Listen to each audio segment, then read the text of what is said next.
And then we have this case here. We have, in the olden days, they would actually encase the coils into like a solid piece of acrylic, so as people, it was all secret, and they didn't want anybody to know how the machine was running or what they put into it. Sailor Verne. We have an antique doorbell. As you can see, it has the unique design of a tattoo machine.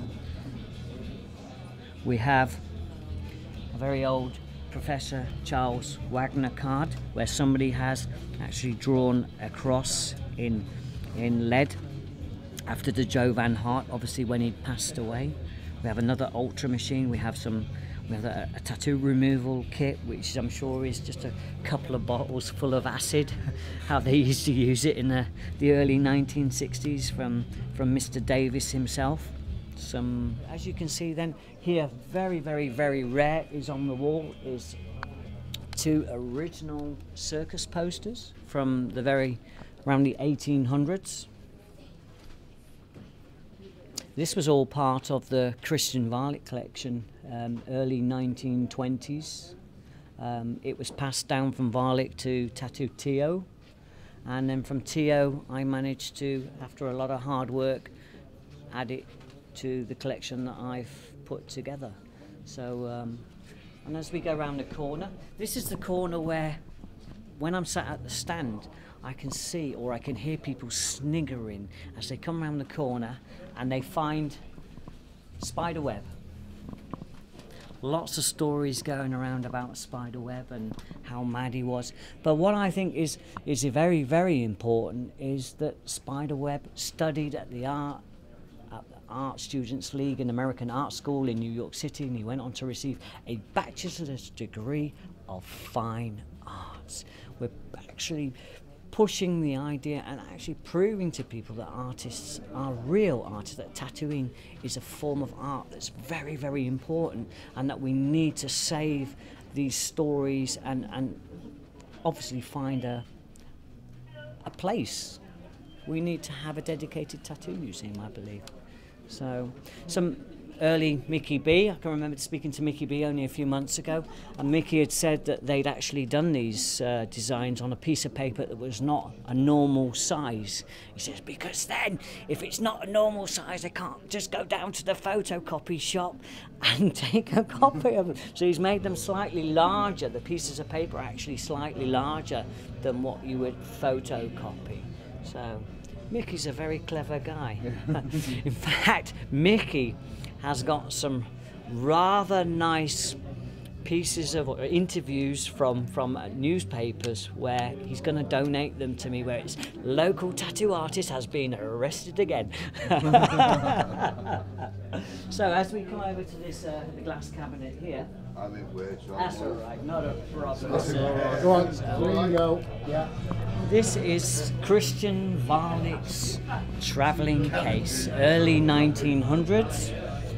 To find something like this that's as complete as this is incredibly rare. We don't have all the machines in there, we split them up, so as each time we do an exhibition we change what we're actually showing, so it's something there always new to be seen and something very, very, very interesting. So Christian Varlick, pigments, the acetates, as you can see. We was actually having a discussion with somebody today about the acetates, and they said they'd never seen any that are discoloured orange because they were so old.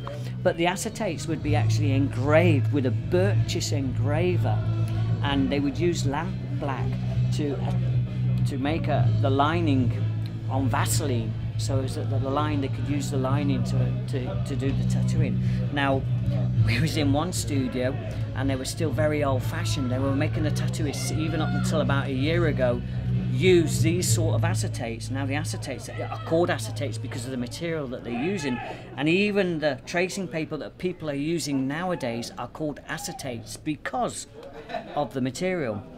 And a year ago they were still making them use the old acetates, and they were engraving them with darts. So if you messed up and you did it wrong, you started again. So incredible. The ink wells have a weight, a lead weight inside, so that they all stay upright. This could even be, this is a very important machine, I believe, early 1900s, that maybe, you know, with the dragon cut out, could this be the very first pimp machine that anybody had ever seen?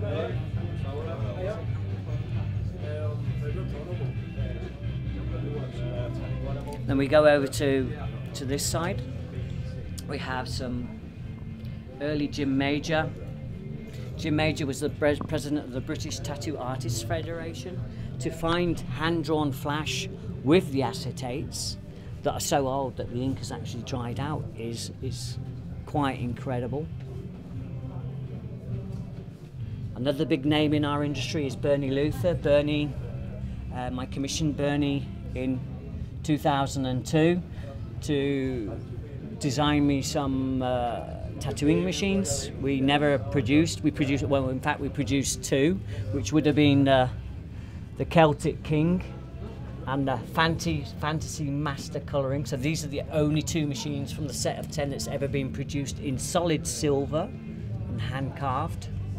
So, and then through to a very, very, very famous picture, dated 1905.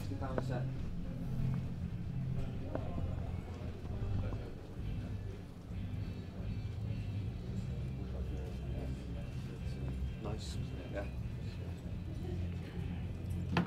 All accumulated from the Christian Varlick collection and Tattoo Tio, and some of Christian's very early hand-drawn flash. And we do have some photographs from Christian where you can see this flash in the background hanging on the wall of his pub where they used to tattoo from. So my field is the world.